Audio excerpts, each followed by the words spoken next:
आज ये सारा काम हो गया। अब देखें, जब भी कोई काम होता है तो फिर क्या करते हैं आप लोग, हम लोग जनरली नॉर्मल लाइफ के अंदर भी अगर हम भी कोई काम करते हैं, हम क्या करते हैं, हम उसको चेक कर रहे होते हैं, हम उसको रिव्यू कर रहे होते हैं, हाँ यार हमने ये काम कर लिया है, अब इसको इधर चेक कर लें। आप लोग सब मेजोरिटी का क्या है, अकाउंट्स का बैकग्राउंड है, ठीक है। या अगर कोई और भी काम कर रहा है तो क्या है, अगर आप कोई एक काम प्रेजेंट करते हैं, मिसाल के तौर पर अगर आपको कहा जाता है कि यार आपने ये ट्रांजेक्शन हुई है और इस ट्रांजेक्शन के बाद आपने उसका एंट्री पोस्ट करनी है, और उसके बाद आपने इन पूरे मंथ का आपने हमें एक ट्रायल बैलेंस बनाकर दिखा देना है। तो क्या करेंगे आप लोग सबसे पहले उस पर वर्किंग करेंगे और उसको तमाम काम को कंप्लीट कर लेंगे। जब आपने तमाम काम को कंप्लीट कर लिया और आपने ट्रायल बैलेंस आपने बना लिया, तो उसके बाद आपने ये ह्यूमन नेचर है कि वो क्या करता है, उसको रिव्यू करेगा, चेक करेगा कि मैंने कहीं पर कोई गलती तो नहीं कर दी। ठीक है, तमाम प्रोसेस को वो एक दफ़ा अलिफ से लेकर ये तक दोबारा से उसको चेक करिएगा कि कहीं पर उसकी कोई चीज़ गलत तो नहीं हो गई, उसने कोई एंट्री गलत तो नहीं कर दी, उसने पोस्टिंग करते हुए तो कोई कोई गलती नहीं कर ली। अच्छा, उसमें जो अमाउंट लिखनी थी वो 19 की बजाय 91 तो नहीं लिखा गया, ठीक है। 3 की बजाय 6 तो नहीं लिखा गया, यानी कि ये ह्यूमन एरर इस तरह का तो नहीं हो गया। अच्छा, ये तो गलती हो गई। अगर कोई चीज़ मिस तो नहीं हो गई, कोई ऐसी एंट्री थी जो कि ट्रांज़ैक्शन तो हुई है, लेकिन हमने उसकी एंट्री पास करना हमारे पास रह गया। हमने उसको जर्नल जर्नल की एंट्री पास ही हमने नहीं की। जर्नल की एंट्री पास की, हमने जर्नल वाउचर भी बनाया, लेकिन उसको रिकॉर्ड करना रह गया, मिसिंग तो नहीं हो गई। इसी तरह क्या है कि जो फाइनेंशियल रिपोर्टिंग जो पर हम लोगों ने बोर्ड्स पढ़े, हमने स्टैंडर्ड सारा कुछ हम लोगों ने पढ़ा, तो उसमें क्या है कि उसका एक रिव्यू पैनल बनाया गया,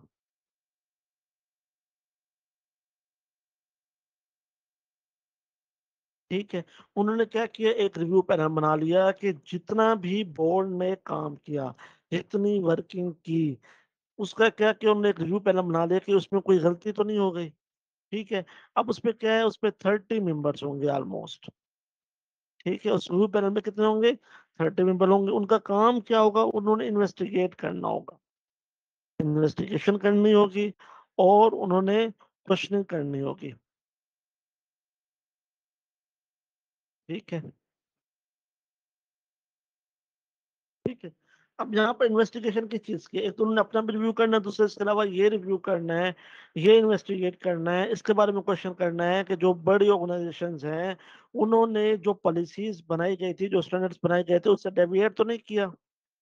क्या करना है, of big corporation deviation from accounting norms, कि क्या बड़ी ऑर्गेनाइजेशंस ने जो उन्होंने स्टैंडर्ड्स बनाए थे, उससे कोई डेविएशन तो नहीं की, उसमें कोई तब्दीली तो नहीं की, ठीक है। अब उसके हवाले से वो क्या करेंगे, उसको उन्होंने सेक्टर वाइज़ उन्होंने उसको डेवलप कर दिया, उन्होंने डिस्ट्रीब्यूट कर दिया इंडस्ट्रियल सेक्टर, ठीक है। उन्होंने सेक्टर्स बना लिए, उन्होंने कहा ठीक है जी, ये आपका यौन का सेक्टर है, ये आपका ऑयल का सेक्टर है, ये आपका ऑटोमोबाइल का सेक्टर है। मुख्तलिफ किस्म के उन्होंने सेक्टर्स बना लिए, ठीक है। अब वहाँ पर जाकर उन्हें इन्वेस्टिगेट करना है कि इस सेक्टर के अंदर तो कुछ चीज़ें नहीं। अच्छा, आप देखें कि जो सेक्टर्स हैं, उनकी जो भी रिपोर्टिंग है, जो भी अकाउंटिंग की जो सिचुएशन है, वो तकरीबन तमाम सेक्टर के अंदर एक जैसी रहती है, ठीक है। और अगर उसके में कोई ऐसी कोई डिफ़िकल्टीज़ आ रही हैं, ठीक है, तो उन्होंने उसको भी एड्रेस करना है और उसको सॉल्व करने की कोशिश करनी है।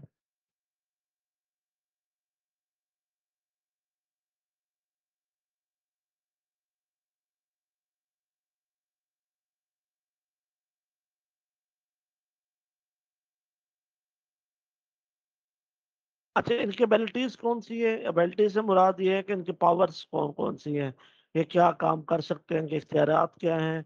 ठीक है, उन्होंने सबसे पहले क्या करना है कि अगर किसी फर्म ने कोई वायलेशन की है, तो उसको वो कहेंगे कि आप इसको रीड्राफ्ट करें।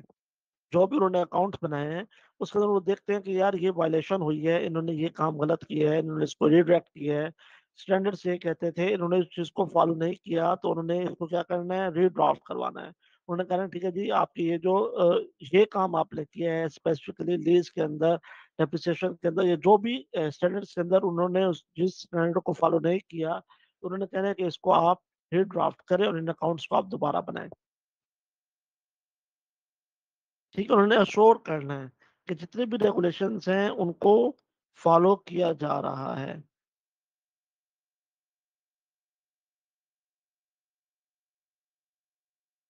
अर्जेंट इश्यू टास्क फोर्स है कि अगर कोई अर्जेंट काम आ गया है, उसने फौरी तौर पर इसको रिज़ॉल्व करना है। ये उसने उन्होंने इसको बनाया, कमेटी बनाई।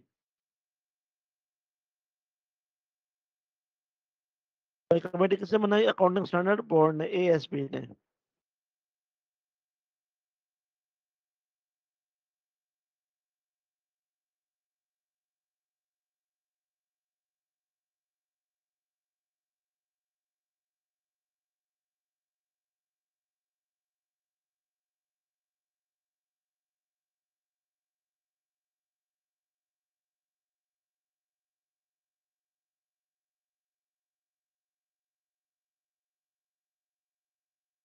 अच्छा, इसका मेजर काम यही है कि अगर आपने कोई फर्म ने कुछ चीज़ों को मिक्स अप कर लिया है, तो उन्होंने उसको, और वो एक्सेप्टेबल भी नहीं है और वो कंट्राडिक्टरी है, जो कि स्टैंडर्ड से कंट्राडिक्टरी है, तो उन्होंने उसको बताना है कि यार यहाँ पर ये काम हो रहा है।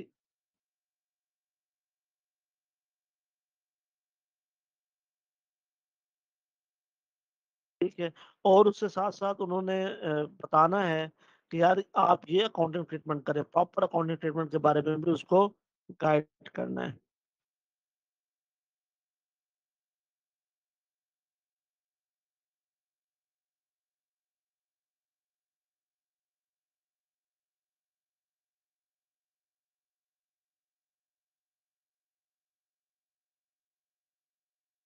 लेकिन रेगुलेटरी फ्रेमवर्क, अगर आप कोई भी काम करने लगते हैं, तो उसके लिए आपके पास एक फ्रेमवर्क होना ज़रूरी है। मिसाल के तौर पर अगर आप कोई घर भी बनाने लगते हैं, तो सबसे पहले आप क्या करते हैं? आप कहते हैं यार हमारे पास एक इसका बेहतरीन नक्शा हो।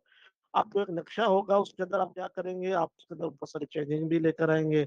आप कहेंगे नहीं यार इसको ऐसे कर दो, इसको ऐसे कर दो। उसपे आपने मेजर चीज़ क्या देखनी है? आपने स्टैंडर्ड्स को फ़ॉलो करना है। अब आपने क्या करना है, जो भी जो इंजीनियर होगा, वो क्या करेगा, वो इस तरीके का नक्शा बनाएगा कि जो आपकी जो वॉल्स हैं, वो एक स्ट्रेट होनी चाहिए। क्या है? ये एक फ्रेमवर्क है कि आपने दीवारें आपकी बिल्कुल स्ट्रेट होनी चाहिए, चुनाई उसकी स्ट्रेट होनी चाहिए। ठीक है? उसपे जो आपने लिंटर डालना है, वो कितने इंच का होना चाहिए, वो 6 इंच का होना चाहिए। दरवाज़ों का साइज़ वगैरह क्या है, यानी कि ये एक उन्होंने एक स्टैंडर्ड के हिसाब से को फ़ॉलो करते हुए आपको एक बनाकर देना है। अगर ये स्टैंडर्ड ही ना हो, लोगों को पता ही ना हो कि हमने किस तरीके से काम करना है, तो क्या होगा, वो एक अजीब-सी चीज़ बन बन जाएगी। तो इसी तरह जो रेगुलेटरी फ्रेमवर्क है, वो बहुत ज़्यादा ज़रूरी है। ठीक है? अब देखिए फाइनेंशियल स्टेटमेंट जितनी भी होगी उसको यूटिलाइज़ कौन करता है? अब देखिए बहुत सारे लोग उसको यूटिलाइज़ करते हैं। अगर आप कंपनी के हवाले से देख रहे हैं, तो बहुत सारे लोग उसको यूटिलाइज़ करते हैं। उसको आम पब्लिक में उसको पब्लिश भी किया जाता है, ठीक है? लोग उसको पढ़ते हैं, लोग उसको वॉच करते हैं और उसकी बेस पर क्या कर रहे होते हैं? डिसीज़न ले रहे होते हैं कि क्या हमने इस फर्म में इन्वेस्टमेंट करनी है या नहीं करनी? या जो जिन लोगों ने इन्वेस्टमेंट की हुई थी, कि हमने इनको कैरी करना है इस इन्वेस्टमेंट को, या हमने इसको विथड्रॉ कर लेना है।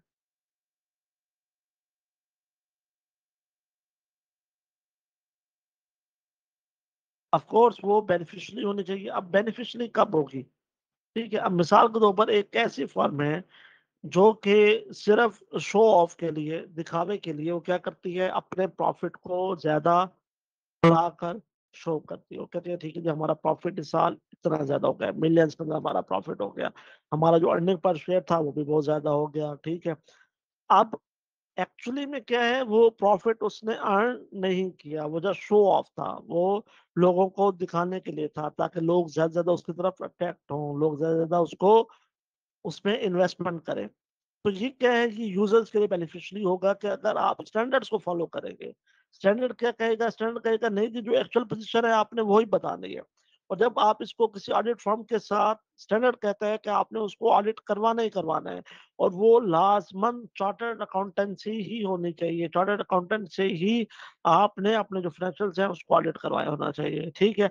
तो ये क्या होगा फाइनेंशियल यूज़र्स के लिए भी बेनिफिशियरी होगा कि वो जो आपकी जो फाइनेंशियल्स हैं, जो शो हो रही हैं, वो एक्चुअल पोज़ीशन के अंदर उसको शो किया जा रहा है।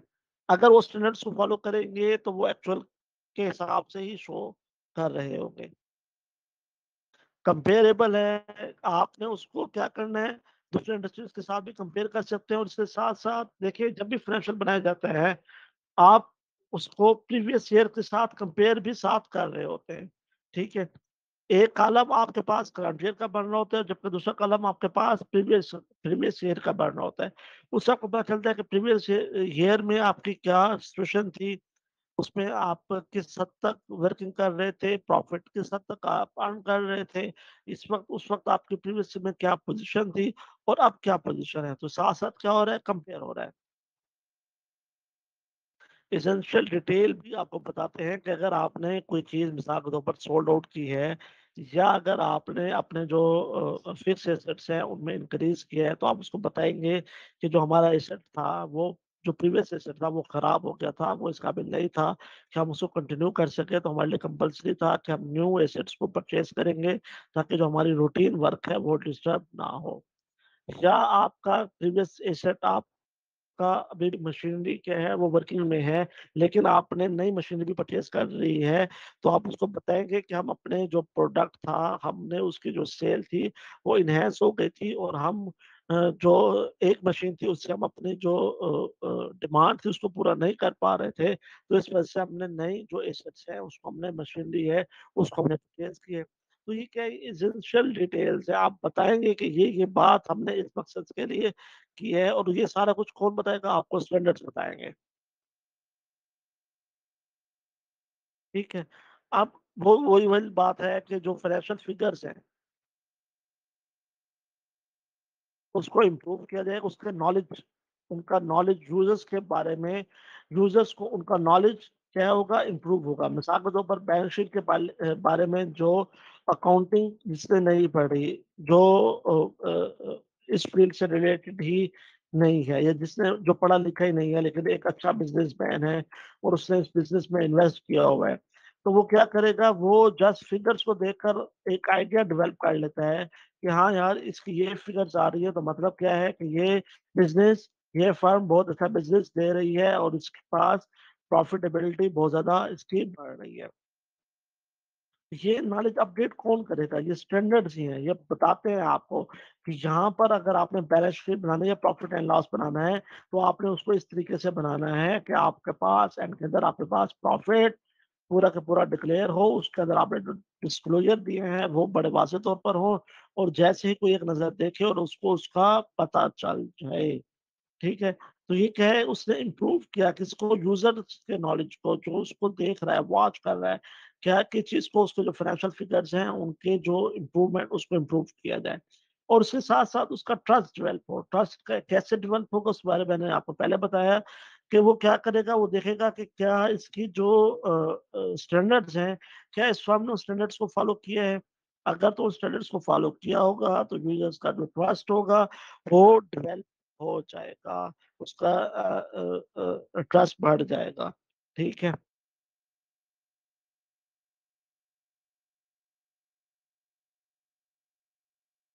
ठीक है। अच्छा इसको गवर्न करता है कि किस तरीके से बिज़नेस इंटरैक्ट करता है, किसके साथ? आपके इन्वेस्टर्स के साथ। इन्वेस्टर्स के साथ आपने उसको इंटरैक्ट करना है कि हाँ यार ठीक है जी, ये बिज़नेस है आपका, उसके तमाम प्रोसीजर्स का, रूल्स का जो भी पॉलिसीज़ वगैरह है, उसको पता हो।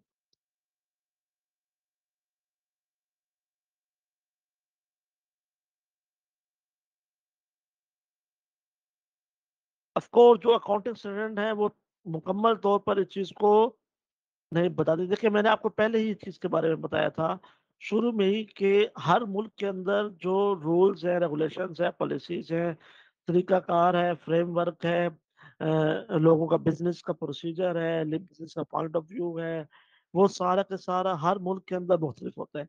इवन एक मुल्क के अंदर ही मुख्तलिफ शहरों के अंदर भी लोग इस चीज़ को डिफरेंट कर लेते हैं। तो ठीक है, जो लीगल मार्केट्स है, जो लीगल प्रोसीजर है हर मुल्क का, वो भी आपको बताते हैं कि आपने बिज़नेस किस तरीके से करना है। मार्केट के जो लॉज़ हैं, वो आपको बताते हैं। जस्ट लाइक आपको मैं छोटी-सी मिसाल दूँ, कोई भी कंप्यूटर जो मार्केट है, ठीक है?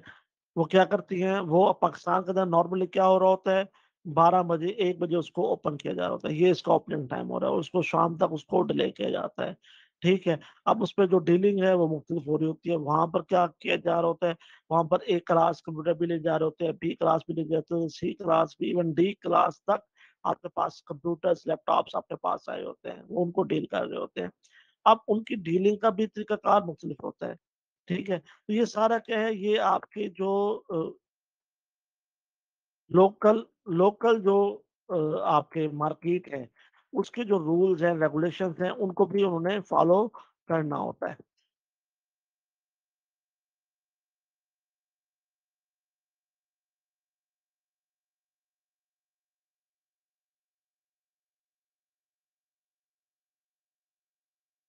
ठीक है जी, यहाँ तक किसी ने कोई बात पूछनी है मुझसे पूछ ले, मैं भी ज़रा 1 मिनट का रेस्ट कर लूँ।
चलें जी।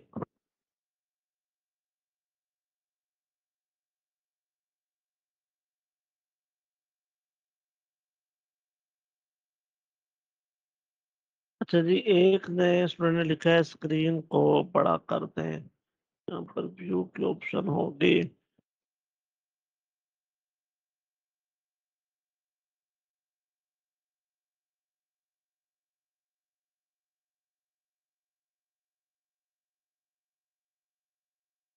हाँ जी, ये व्यू ठीक है, या इससे भी मैं कहता हूँ ये इनफ है,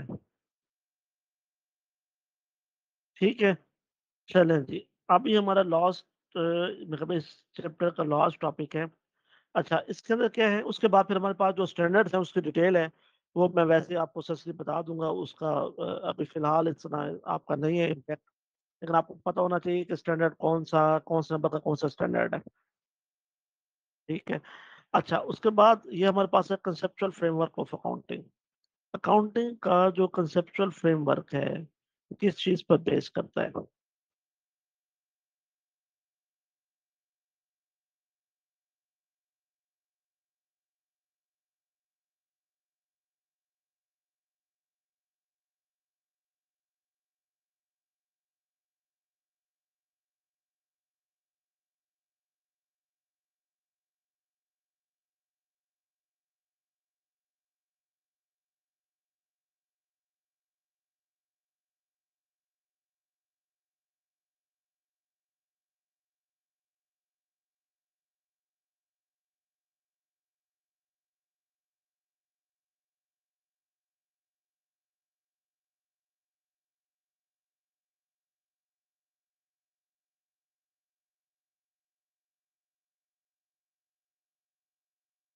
अच्छा जी, देखिए,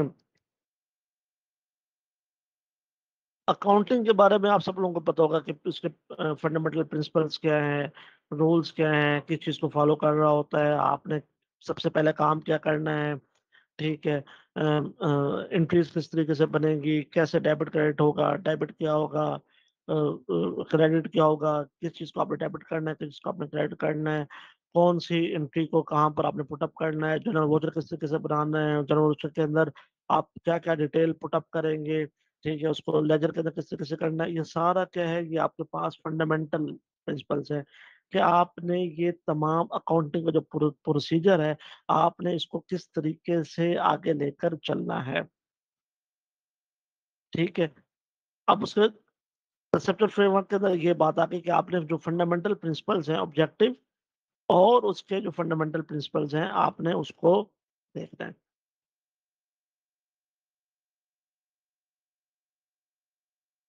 अच्छा, इसके अलावा क्या बताते हैं, नेचर है, फंक्शन है, लिमिट्स है, फाइनेंशियल अकाउंटिंग की और फाइनेंशियल स्टेटमेंट्स की। ठीक है।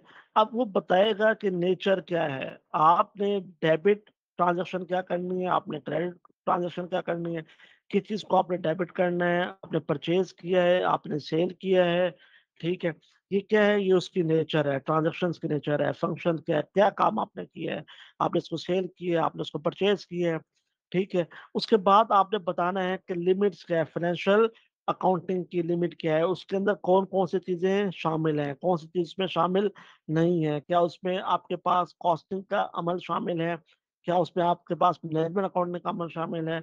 उसकी लिमिट्स कौन-कौन सी हैं? आपने किस हद तक आपने उसको आगे लेकर चलना है? ये लिमिट्स आपको मैं फिर मज़ीद इसको डिस्क्राइब कर दूँ जब इंटरनेशनल अकाउंटिंग स्टैंडर्ड्स के बारे में हम पढ़ेंगे। अभी नीचे एक पेज है, पूरा 1, 2, 3 पेज है। उसके अंदर मैं आपको बताऊँगा कि इसकी लिमिट्स क्या है कि आपने देखें अकाउंट्स अंदर आप ये चीज़ें पढ़ते हैं, लेकिन फाइनेंशियल अकाउंटिंग की पार्टिकुलर लिमिट्स क्या है?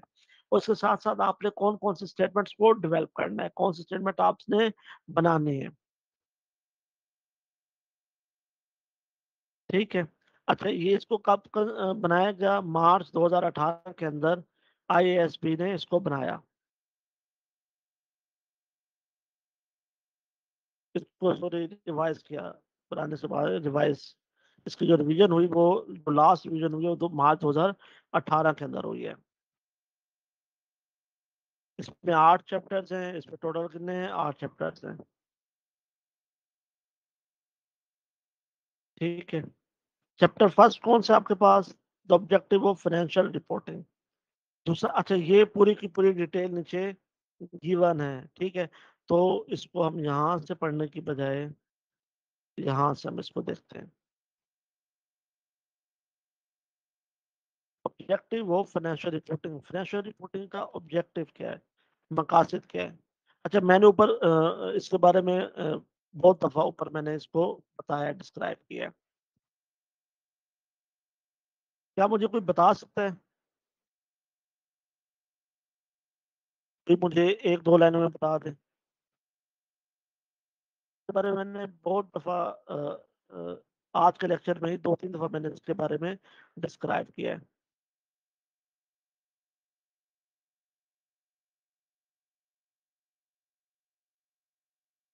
अच्छा, अच्छा, अच्छा, अच्छा। अच्छा जी, हुसैन, आई डोंट नो ये हुसैन दाऊद हैं या इब्रार इफ्तिखार हैं। और क्वेश्चन जो है शुड बी कंपेरेबल का क्या अगेन बताते हैं। देखिए, शुड बी कंपेरेबल से मुराद ये है कि 2 तरीके से आप इसको कंपेयर कर सकते हैं। जो भी आपकी फाइनेंशियल रिपोर्टिंग आएगी, जो भी आप उसका रिज़ल्ट निकालेंगे, आप उसको 2 तरीके से कंपेयर कर सकते हैं। पहला तरीका तो ये है कि आप उसको कंपेयर करेंगे अपनी ही जैसी फर्म दूसरी फर्म के साथ। मिसाल के तौर पर आप कोई ऑयल इंडस्ट्री के अंदर आप काम कर रहे हैं, वहाँ से आप सीड से ऑयल एक्सट्रैक्ट करते हैं। अब जब ऑयल आपने एक्सट्रैक्ट किया, आपने एक शिप से आपने एक ही शिप से 2, 3, 4 फर्म से सीड्स को परचेज़ किया, ठीक है? अब शिप सेम है, उसमें जो सीड्स आए हैं वो भी सेम है। अब एक फर्म क्या कर रही है, उसमें जो ऑयल उसका जो फाइनलाइज़ होता है, वो एक्सट्रैक्ट करने के बाद 40% उसका ऑयल निकलता है, जबकि दूसरी फर्म उसमें क्या निकलती है, 41%, ठीक है? तो ये क्या हो गया कि आपने कंपैरिज़न करना है। एक फर्म का दूसरी फर्म के साथ। सेम सिचुएशन के अंदर अगर आपने उससे काम किया है, तो आपने कंपेयर करना है कि क्या ये सेम रिजल्ट्स आ रहे हैं, रिजल्ट्स के अंदर कोई डिफरेंस तो नहीं आ रहा। दूसरी कंपैरिज़न का तरीकाकार क्या है, वो ये है कि आपने अपने ही फर्म को प्रीवियस ईयर्स के साथ आपने उसको मैच करना है कि प्रीवियस ईयर का जो आपने रिपोर्टिंग की थी, उसको आपने कंपेयर करना है आपने इस साल की रिपोर्टिंग के हवाले से, ठीक है?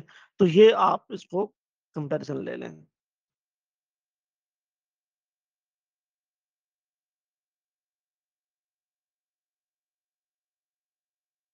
हाँ जी, हुसैन साहब ये बिल्कुल सही कह रहे हैं आप।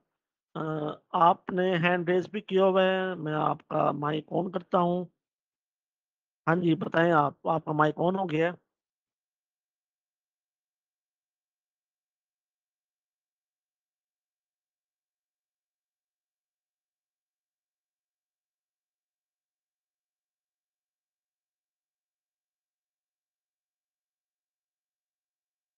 मैं ऑब्जेक्टिव पूछना चाह रहा हूँ, ऑब्जेक्टिव मुझे बताएँ, ऑब्जेक्टिव क्या है?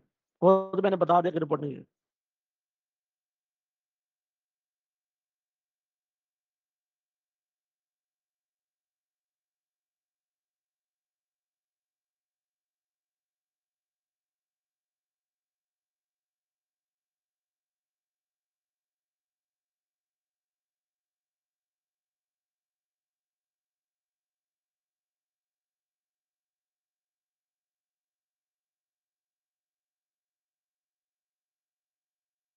चलें जी, ठीक बताया आपने।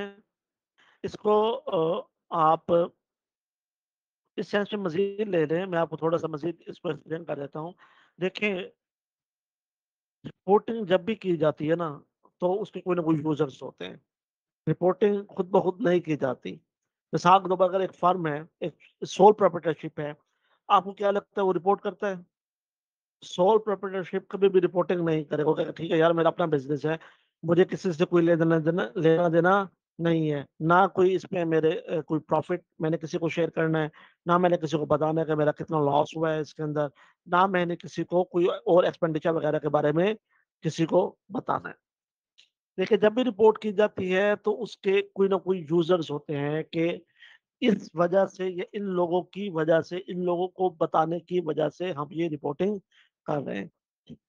सबसे बड़ा जो रिपोर्टिंग का पर्पस होता है वो यही होता है कि आपने जो अपने यूज़र्स हैं, फाइनेंशियल रिपोर्टिंग के आपने उनको सैटिस्फाई करना है।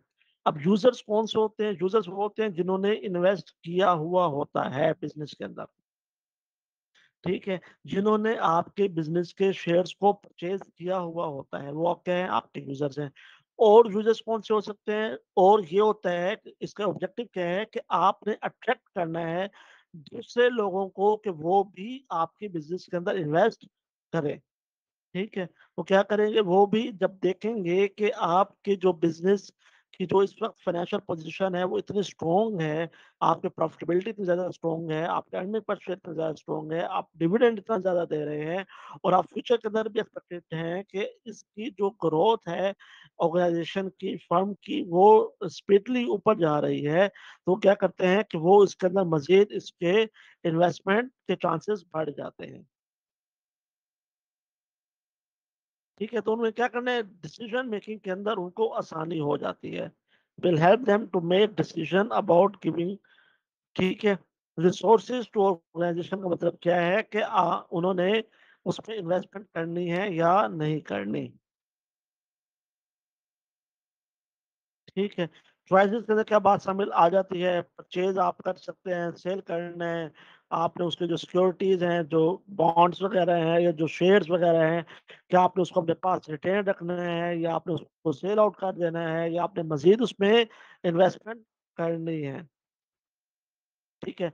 अच्छा जो दूसरा है, देखिए दूसरा एक चीज़ रह गई कि अगर आपने कहीं से लोन लिया हुआ है, मिसाल के तौर पर फर्म है, बिज़नेस है, उसने बैंक से लोन लिया होता है नॉर्मली तौर पर, तो उनको भी इस चीज़ को शो ऑफ करना पड़ता है कि देखिए जी हमारा जो बिज़नेस है, वो इस वक़्त बहुत ग्रो कर रहा है, उसका प्रॉफ़िटेबिलिटी में इतनी ज़्यादा है, जो लोन हमने आपसे लिया हुआ है, वो हम आपको वापस करने की सलाहियत रखते हैं, वो हम आपको वापस कर भी देंगे और हम इस तरीके से हम आपके जो लोन की पेमेंट्स हैं, हम उसको वापस करेंगे।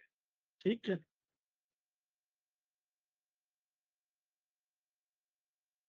मैनेजमेंट को जो डिसीजन है वो वोटिंग के हवाले से उसको भी इन्फ्लुएंस किया जा सकता है कि ठीक है जी, इस तरीके से आप इसको कवर अप करें।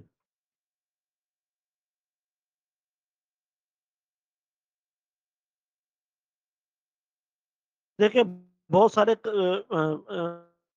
फैक्टर्स हो सकते हैं उसके हवाले से, यूजर्स के हवाले से, कि आपने उस जो सिलेक्शन करनी है यूजर ने वो किस हिसाब से करनी है।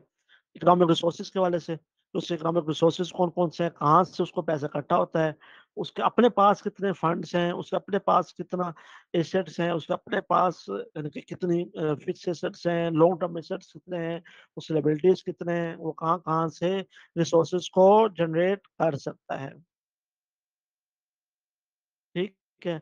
और उसकी नेट कैश इनफ्लो कितनी है, कितना हद तक कैश इनफ्लो उसके पास आ रहा है, ठीक है? हाँ जी, उसके बाद हमारे पास जो दूसरा चैप्टर है वो क्या किस चीज़ को डिस्क्राइब करता है? Qualitative characteristics of useful financial information.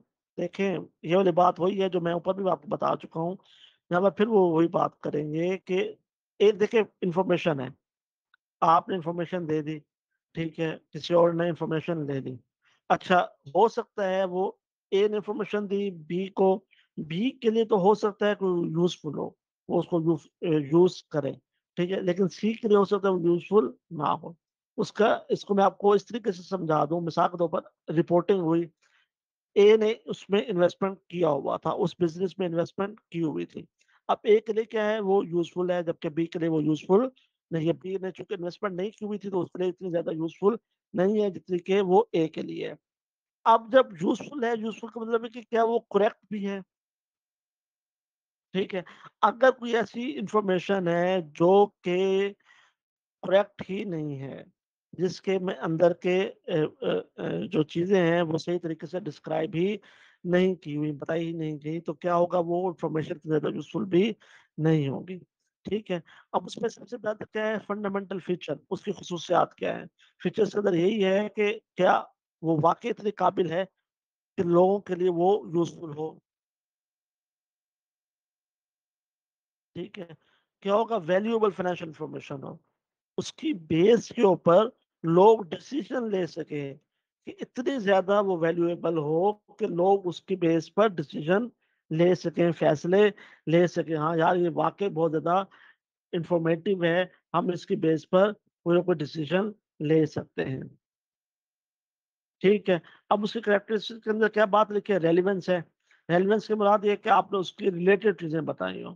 ये ना हो कि मिसाल के तौर पर एक फर्म है और वो ऑयल का काम कर रही है, जबकि उसकी जो रिपोर्ट है, वो किस चीज़ को डिस्क्राइब कर रही है, वो कोई फ्लोर मिल को डिस्क्राइब कर रही है या वो शुगर मिल को डिस्क्राइब कर रही है। क्या वो रेलेवेंट होने चाहिए, ठीक है? Of course in timely manner, ये टाइमली मैनर आगे भी उम्मीदें आएगा। देखिए, मिसाल के तौर पर जब इन्वेस्टमेंट करने की बारी थी और उस वक़्त तक आपकी रिपोर्ट्स फाइनलाइज़ नहीं हुई और आपने उसको पब्लिश भी नहीं किया, तो मतलब क्या है कि वो टाइमली नहीं है और बाद में अगर आप उसको पब्लिश कर भी देंगे, तो उसका कोई फ़ायदा नहीं होगा क्योंकि जिन लोगों ने इन्वेस्टमेंट करनी थी, वो कहीं और इन्वेस्टमेंट उन्होंने कर दी। तो टाइमली मैनर होनी चाहिए कि एग्ज़ैक्ट टाइम पर आपके पास वो इन्फॉर्मेशन आप उसको पब्लिश कर दें।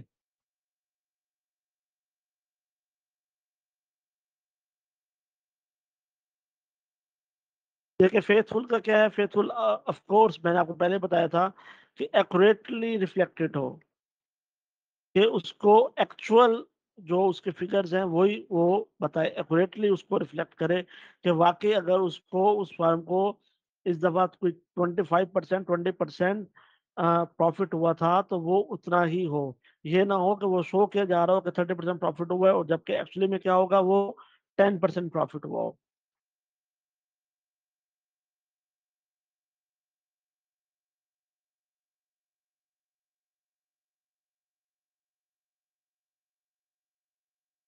देखिए एनहांसबिलिटी का मतलब क्या है कि कंपेयर करना है आपने, कंपेयर जब तक आप कंपेयर नहीं करेंगे तब तक आपको उसको पता नहीं चलेगा। कंपेयर करेंगे तो आपको पता चलेगा, हाँ यार पिछले साल हमारे पास इतना प्रॉफिट आ रहा था और इस साल हमारे पास इतना प्रॉफिट आ रहा है। या अगर आप सेम इंडस्ट्री के अंदर आप किसी दूसरे को चेक करेंगे, किसी दूसरे फर्म को आप चेक करेंगे, उसकी प्रॉफिटेबिलिटी को चेक करेंगे, तो उससे पता चलेगा हाँ यार ये वाकई हमारा फर्म जो है वो इस साल बहुत ज्यादा प्रॉफिट अर्न कर रही है। टाइम टू टाइम आप इसको चेक कर सकते हैं। ठीक है, अक्रॉस टाइम भी आप इसको चेक कर सकते हैं। ठीक है, और उसके साथ साथ, हाँ जी, ये देखें यहाँ पर आ गए परफॉर्मेंस ऑफ डिफरेंट कंपनीज। ठीक है, मुख्तलिफ कंपनीज की परफॉर्मेंस को आप अपने कंपनीज की परफॉर्मेंस के साथ मैच कर सकते हैं, कंपेयर कर देंगे। वेरीफाई का मतलब क्या है कि आपने उसको ऑडिट ट्रेल्स के हवाले से आपने उसको इंफॉर्मेशन को प्लेस किया है। उसके जो रिलेटेड डॉक्यूमेंट्स हैं, सोर्स डॉक्यूमेंट्स हैं, आप उनको वेरीफाई कर सकते हैं। मिसाल के तौर पर अगर आपने कोई जर्नल एंट्री बनाई है परचेज की, मिसाल के तौर पर आपने कोई मशीनरी परचेज की और आपने उसके जर्नल वोचर बना लिया और आपने उसको पोस्ट आउट कर लिया, सारे प्रोसीजर आपने कंप्लीट कर लिए, लेकिन जब आप ऑडिट का वक्त आया तो उन्होंने कहा कि आप हमें इसकी रसीद दिखाएं, और रसीद आपके पास बिलफर्ज अगर नहीं है तो मतलब क्या है, आप उसको वेरीफाई नहीं करवा सकते।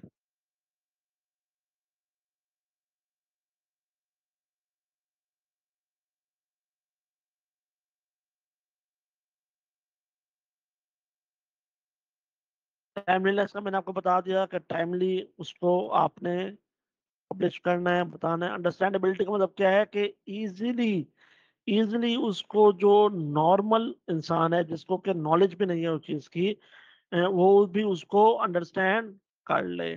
चाहे द प्रेजेंटेशन ऑफ इंफॉर्मेशन और इंफॉर्मेशन इन फाइनेंशियल स्टेटमेंट, उसके आपने जो प्रेजेंटेशन करनी है वो अच्छे तरीके से हो, उसको लोग अंडरस्टैंड कर ले, हाँ यार ये बैलेंस शीट है, ये प्रॉफिट एंड लॉस है, ये रिटेन अर्निंग है, ये कैश फ्लो स्टेटमेंट है। ठीक है, उनका जो पैटर्न है उसको भी फॉलो कर लें। ठीक है, जो फाइनेंशियल स्टेटमेंट के यूजर्स हैं उनको भी इजीली अंडरस्टैंड हो जाए। ठीक है जी, ये वाली बातें भी वही हैं। ठीक है जी, अब 8 बज गई है और आज का टाइम हमारे पास क्लोज हो गया है।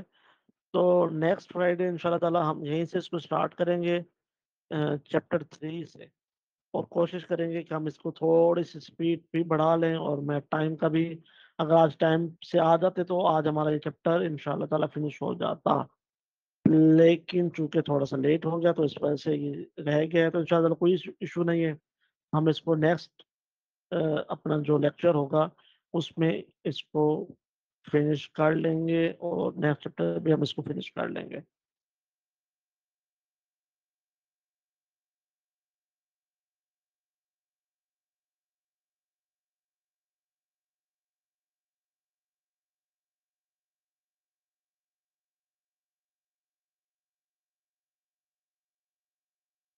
हाँ जी, सैयद एहसन अली, बिल्कुल आपने सही कहा है।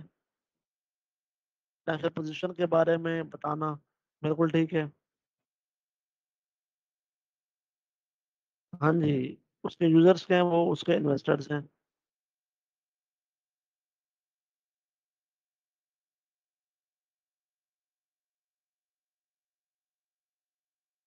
हाँ जी, बिल्कुल हुसैन ने भी सही कहा है। ठीक है जी, आज के लेक्चर में अगर किसी को कोई बात पूछना है तो मुझसे पूछ ले, 1 मिनट है आपके पास, आप पूछ लें ताकि फिर इसको क्लोज करें, और फिर इंशाल्लाह ताला नेक्स्ट फ्राइडे को दोबारा मिलेंगे इंशाल्लाह ताला।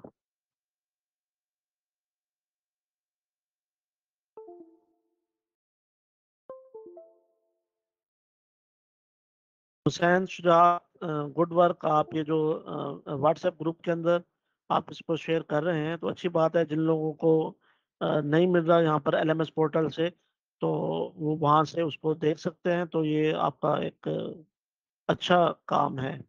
Well done, very good. ठीक है जी, मेरे ख्याल में आज का लेक्चर इंशाल्लाह ताला आप सब लोगों को समझ आ गया होगा। अच्छा, इसको आपने रिवाइज कर लेना है, एक दफ़ा पढ़ लेना है अच्छे तरीके से। अगर कोई बात समझ में ना आए तो मुझसे, मैं हाजिर हूँ इंशाल्लाह ताला, आपने मुझसे पूछ लेना है। ठीक है जी, तो नेक्स्ट वीक तक के लिए अल्लाह हाफिज।